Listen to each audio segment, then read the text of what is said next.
Good morning, everyone. Mr. Zatola here, trying something a little different, a different recorder, so please bear with me. Today, I want to talk about the radioactive decay table on page 1 of your reference tables. Let me just zoom in just a little bit here. So,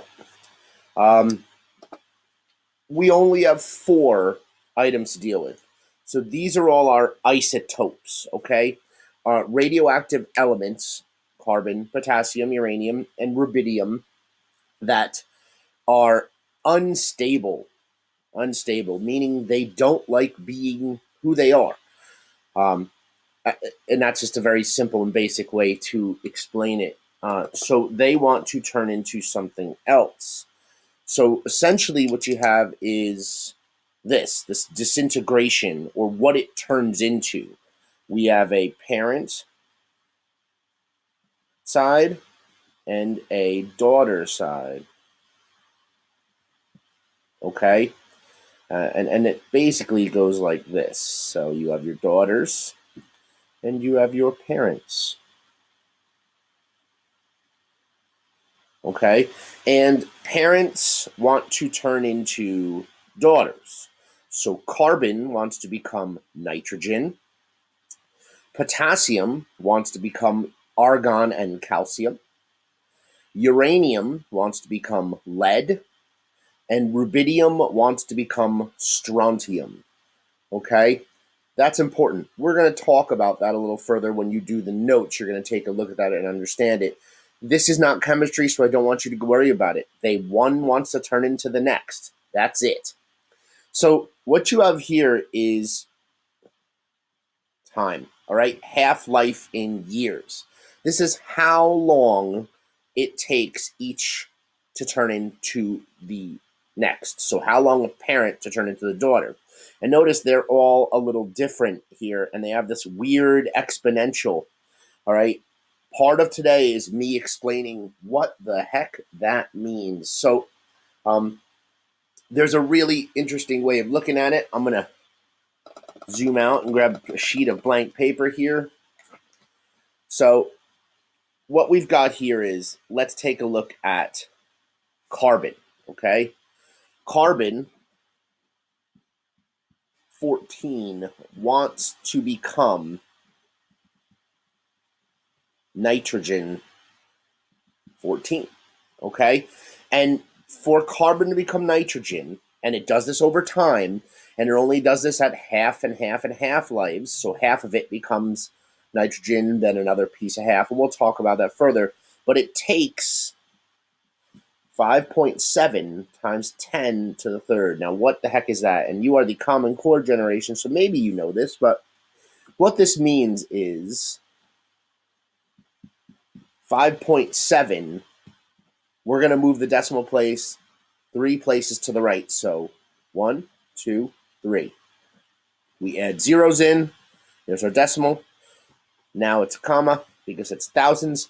So for carbon to turn into nitrogen, it is going to take 5,700 years per half-life. So in 5,700 years, half of it becomes nitrogen. The first half is still carbon. In 5,700 years more, another part, half of it, the leftover carbon, becomes nitrogen. And we're going to do a whole chart on that. But today I really want to focus on the time. So if we look at potassium, potassium takes 1.3, sorry, we're doing potassium 40, and it turns into argon and calcium. Don't worry about why. 1.3 times 10 to the 9. So we're saying 9 means 9 decimal places to the right. So 1.3. 1, 2, 3, 4, 5, 6, 7, 8, 9. There's our decimal. We have to add zeros for each swoop, and I like doing the swoops. It's not childish, ladies and gentlemen. So we have this large number. That's what it means. We move the decimal place to the 9, to the right 9 times. So we'd have comma, comma, comma. This is hundreds, thousands, millions. So 1,300,000,000 million years per half-life. And I'll abbreviate it with an HL. So half of the potassium will become argon calcium in 1,300,000,000 years. All right, let's take a look at the next one. Same thing. All right, so now we're doing uranium 238. Maybe you've heard that in movies or fantasies. And it goes 4.5 times 10 to the 9, which means we take 4.5 and we move 1, 2, 3, 4, 5, 6, 7, 8, 9 decimal places. Add our zeros in. We have this gigantic number. 5, 0, 0, 0, 0, 0, 0, 0, 0. Notice it is not 9 zeros. 1, 2, 3, 4, 5, 6, 7, 8 zeros. Not 9. It's 9 decimal places. Please don't mess that up. That's because adding a zero at this such a large number, you are going to turn it into very different numbers. So this, what we have is, here's our hundreds, thousands, millions, and billions. So this is 4,500,000,000 years for half of uranium to turn into lead. Pb is lead. Okay? And let's just do the last one.